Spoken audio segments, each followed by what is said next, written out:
Bonsoir, chers auditeurs, chères auditrices, chers téléspectateurs, chères téléspectatrices. Soyez les bienvenus sur La Voix du Djibouti. Ce soir, dans notre émission Aide du continent, nous allons voir, après les célébrations de 50 ans d'indépendance, quelle est la situation aux Comores. La question est « et après ?» Notre invité ce soir est Saïd Ahmed Saïd Abdallah, président du Comores Alternative. Bonsoir Ahmed.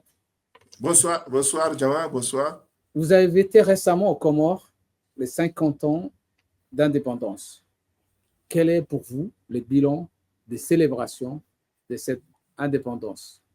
D'abord, je voudrais vous remercier, vous et toute l'équipe de Télé Djibouti, de m'avoir encore invité dans votre plateau et remercier celles qui nous suivent direct sur la chaîne de Djibouti et sur d'autres moyens via de votre chaîne, qui est très suivie dans notre région, surtout aux Comores. Les Comores viennent de fêter le 6 juillet dernier le 50e anniversaire de l'indépendance des Comores, de notre archipel, qui a été proclamé le 6 juillet 1975 et reconnu par les Nations Unies sur la base des frontières coloniales, à savoir Mayotte, Anjouan, Mouéli, Grande Comore, le 12 novembre 1975. Cet anniversaire, malheureusement, la célébration a été un échec total. Un échec total de 4 côtés. Premièrement, le peuple comorien n'a pas donné un enthousiasme de ce qu'on aurait pu espérer de 50 ans d'indépendance. Surtout les Comoriens de l'intérieur. À l'extérieur, en dehors de la dictature, tous les Comoriens ont célébré à leur façon parce qu'ils se sentaient libres et joyeux, surtout fiers d'être indépendants. Mais à l'intérieur, c'était un échec total parce que le régime dictatorial d'Azali Assoumani, il a voulu d'abord démarquer l'histoire des Comores, fausser l'histoire des Comores. Vous savez, le Comore est constitué de 4 îles. Mayotte, Anjouan, Mouéli et Grande Comore. Et Mayotte sous occupation française jusqu'à aujourd'hui. Mais les 3 îles indépendantes et libres n'ont pas joui de cet anniversaire, de 50e anniversaire de l'indépendance du Comore. Surtout Anjouan et Mouéli. Or, qu'on le veuille ou non, le père de l'indépendance des Comores est un enfant comorien issu de l'île d'Anjouan. Il s'appelle Ahmed Abdallah Abdelrahman. On aurait dû amener cette célébration à Anjouan, surtout à Domoni, dans sa ville natale, pour marquer et remercier la personne qui a fêté. Donc, c'est le premier échec. L'échec, le peuple n'a pas participé. Deuxième échec, c'est que les Comoriens d'Anjouan et de Mouéli, ils ont dit c'est une fête de grands Comoriens. Et à la Grande Comore, on dit c'est le fait de Cersei, ce de régime. Parce qu'ils l'ont cloisonné dans un stade où il n'y avait que eux et leurs invités. C'est-à-dire le régime macabre dictatorial et ceux qui se courbent à eux. Malheureusement. Donc, le troisième échec de cette fête, c'est qu'il y a une gâchis financière énorme. Et pourtant, les gens qu'on a invités, vous savez, mon frère Diama, si vous invitez quelqu'un chez vous, ayez la décence et le bon sens de nettoyer vos maisons, de mieux meubler votre maison pour bien accueillir vos invités.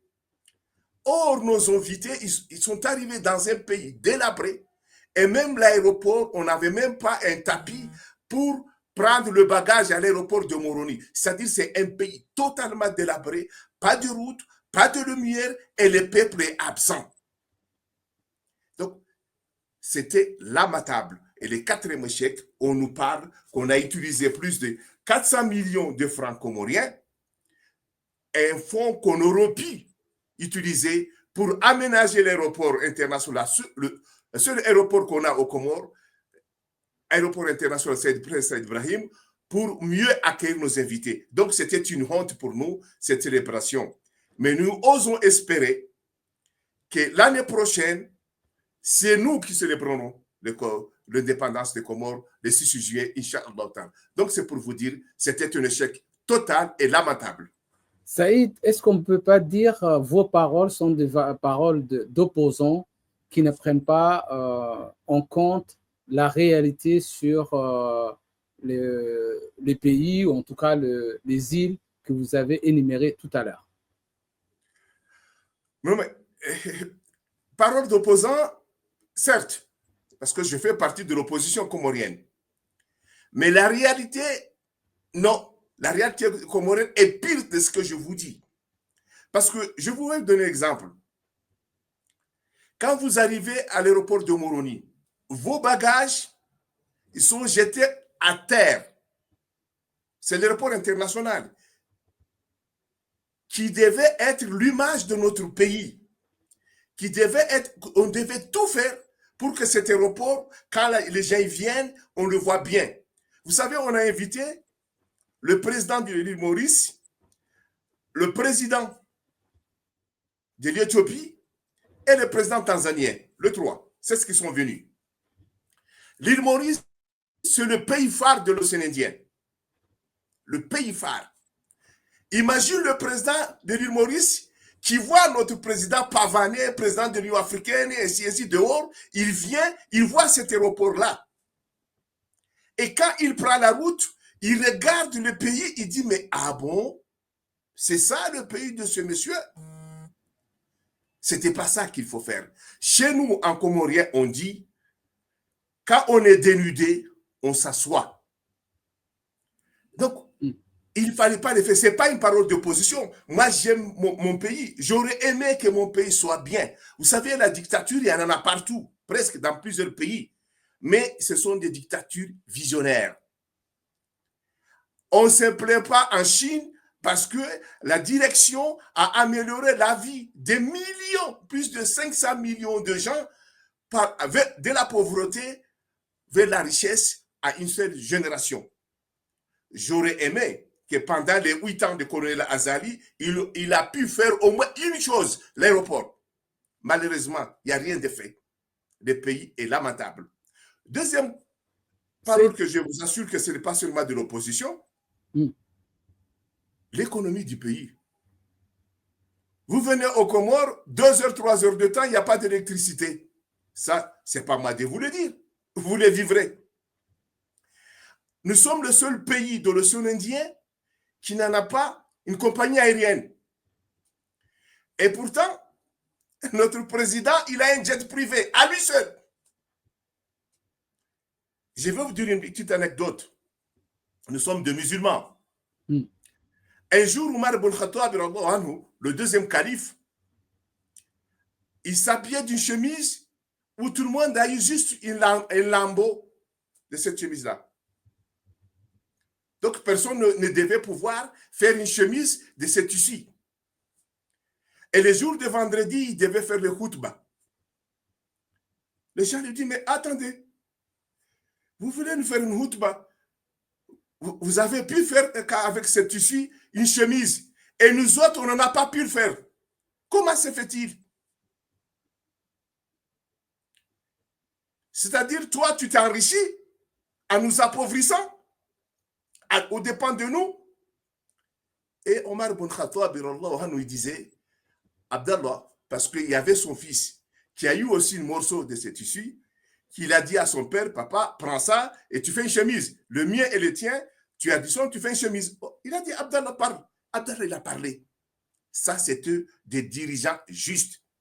Mais un dirigeant qui se permet de voyager en jet privé, à lui, et que le Comore n'en est même pas une compagnie, ni régionale, ni inter-île, nous sommes des îles, et lui pavane dans le monde que nous sommes riches.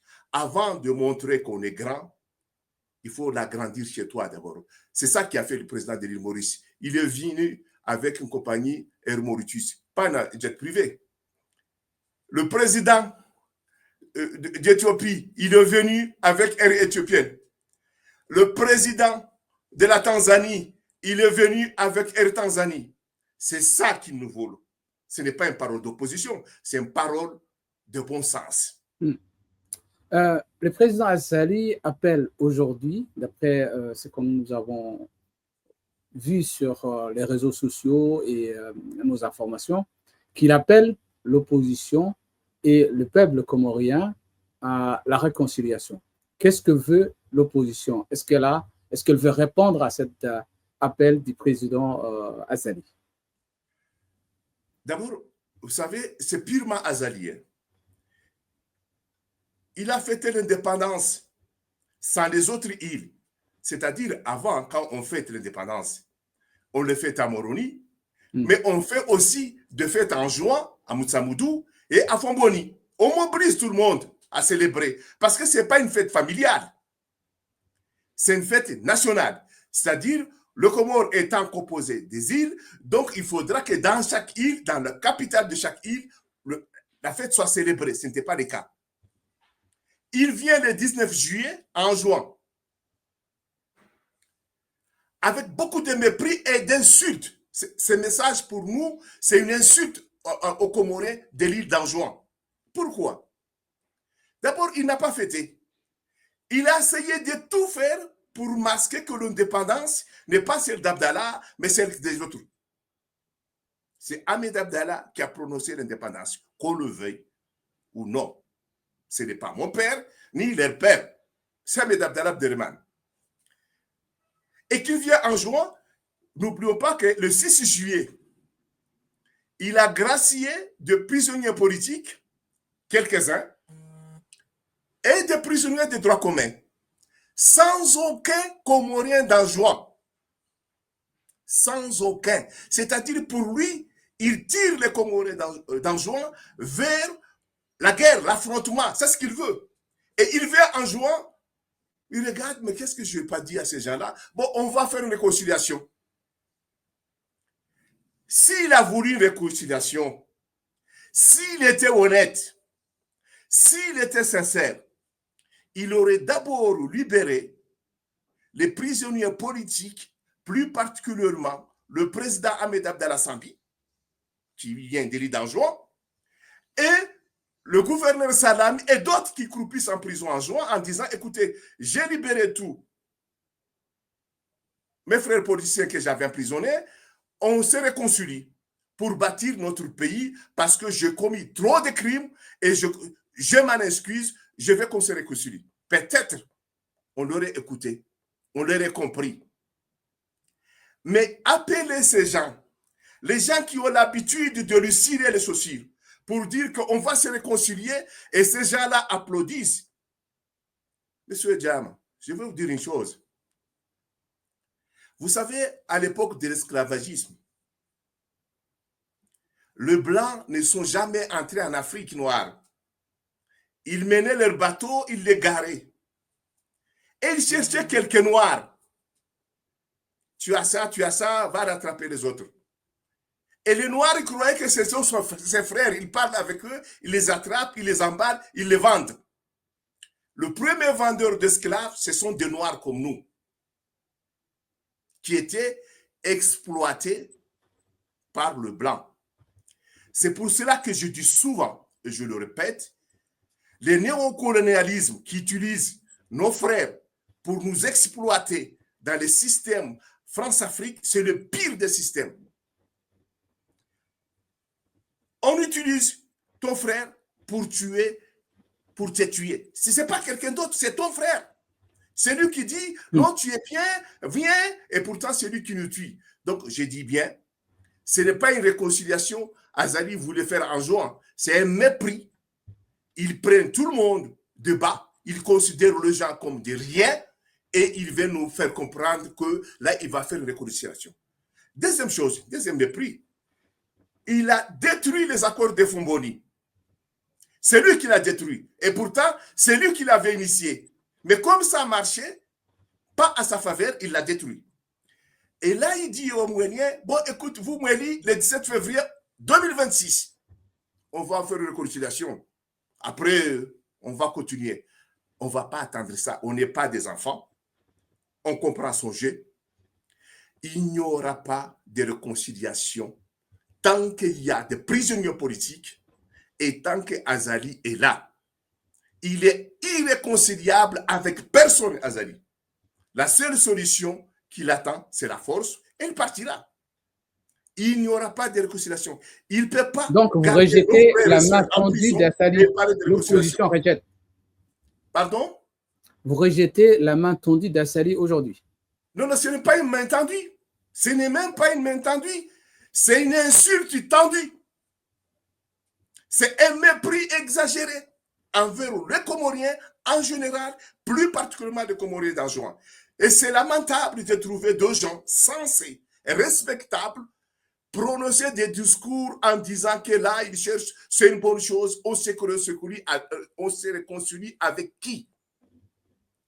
Il sait qu'il a pris le pouvoir par la force, par la terreur, et il partira par la force. Ça, on ne peut pas se leurrer. On ne peut pas se tromper. Pour vous, c'est un tremblay. Pour vous, c'est un tremblay. Non, un tremblay, on peut quand même regarder. C'est vraiment visiblement un mépris. Parce que pour lui, rien ne vaut, même ce qui l'entoure ne valent rien pour lui. C'est lui seul qui vaut, c'est lui seul qui est intelligent, c'est lui seul qui comprend. Les restes ne comprennent rien. Ça, c'est sa façon de faire. Et nous, on lui dit, cette fois-ci, c'est fini. On ne veut plus. La seule réconciliation que nous aurons avec lui, c'est son départ. Et point barre. Est-ce que l'opposition aujourd'hui appelle à la force contre Azali? Nous appelons, vous savez, dernièrement, il y a une réunion de notables comoriens en Tsoudjini, dans la capitale d'Itsanda. Quelle que soit la façon dont ils se sont constitués, mais nous les appelons à leur bon sens. Il y a eu aussi une certaine mobilisation de nos papas qu'on appelle des sages qui veulent la paix. Vous savez, tout se paye et tout se mérite. Si on veut la paix, si on veut le changement, on doit s'y engager dans ce sens. On sait pertinemment depuis 8 ans que Azali ne veut pas la paix, il ne veut pas la réconciliation, il veut tout faire, garder le pouvoir. Maintenant, il a confié à son fils et après lui, nous, on doit adorer aussi son fils et demain son petit-fils. Ça, nous, on ne peut pas y accepter.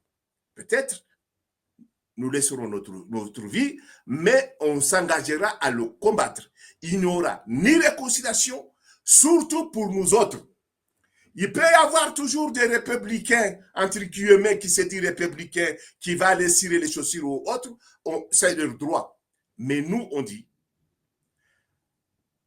les notables, les oulémas et tout Comorien, surtout le peuple comorien, parce que le monde nous regarde.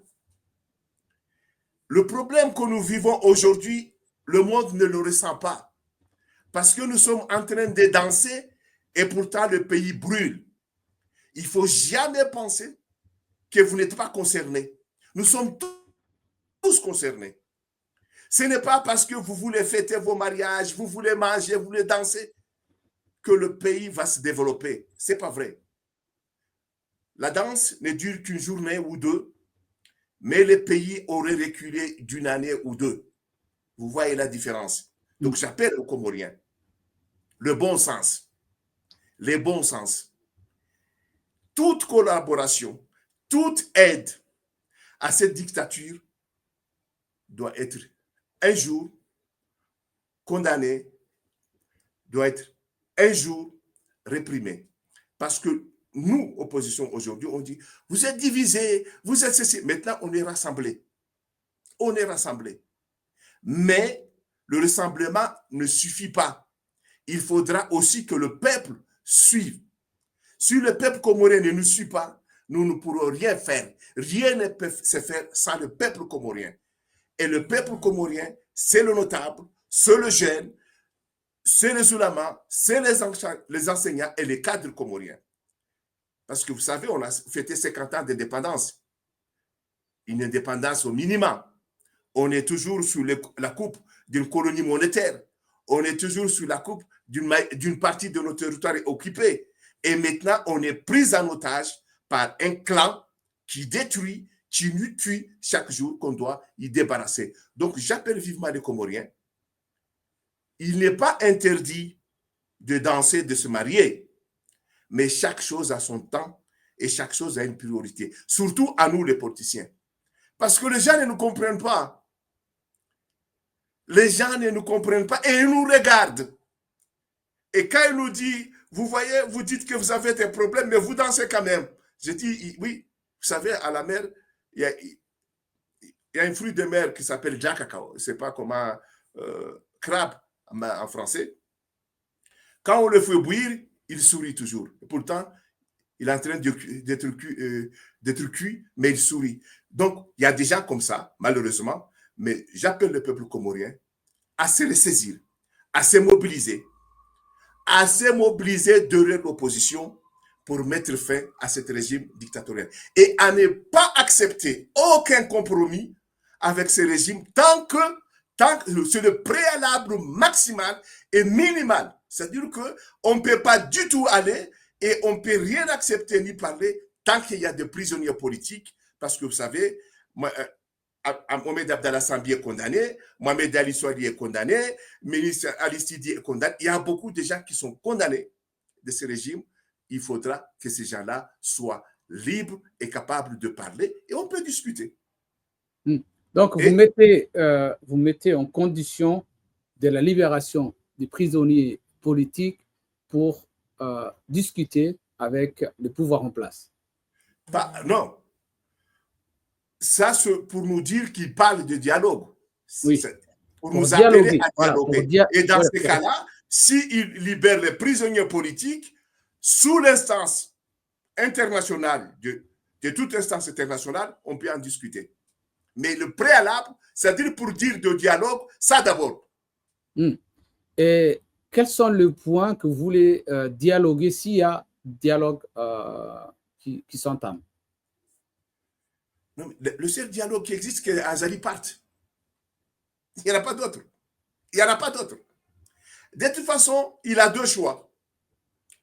Sauver les meubles en essayant, en libérant les prisonniers politiques et passer aux instances internationales de négocier son départ, ou il partira par la fenêtre. C'est à lui de choisir. Vous savez, chaque personne choisit la façon dont il veut finir. Peut-être il a choisi le maire pour lui. Passer par la fenêtre. Il y en a eu beaucoup qui sont partis. Vous savez, il n'y avait pas plus solide que Kadhafi. Il est passé par la fenêtre et tout le monde l'a vu. Oui. Donc, s'il veut prendre la même voie, c'est à lui de choisir. Mais il a deux choix. Par la grande porte ou par la fenêtre. Mais c'est cette année qu'il partira. Et ça, le temps approche. Le temps approche. Et nous prions Allah, le Tout-Puissant, qu'il va nous aider. Vous savez, je vais vous dire une petite anecdote de Bachar al-Assad. Avant qu'on l'a fait partir, il se croyait toujours puissant. Mais parce qu'il se croyait plus au pouvoir russe et iranien qu'à lui-même. Or, il y a une chose. Chaque chose a une fin. Chaque chose a une fin. Et tout pouvoir, fort ou pas, tombe. Et souvent, ce n'est pas nous qui le font tomber, l'opposition. Ce sont ceux qui sont avec lui. C'est souvent comme ça. Vous savez ce qu'on fait tomber Kadhafi? Ce n'est pas les gens qui étaient à l'extérieur. C'est d'abord son ministre de la Justice qui est sorti. Et après, ce sont une partie de ses militaires. C'est comme ça. Ceux qui ont éliminé Tchétchescu, ce ne sont pas des gens de l'extérieur. Ce sont ses gardes-corps. C'est lui qui a tué César. César n'était pas tué à la guerre, au Sénat. Donc, nous sommes confiants que c'est cette année, et cette année, où viendra la force qui mettra fin à ce régime, seul Dieu le sait, mais nous, on est convaincus que c'est cette année, et nous prions au peuple comorien d'être mobilisé, nous arrivons, vigilant, et surtout, ne cédez pas à la tentation de n'importe quel dialogue sans la libération des prisonniers politiques. Ça, on ne peut pas. Merci Saïd. À aucun moment. Merci Saïd, Ahmad Saïd. Abdallah, nous arrivons au terme de notre émission.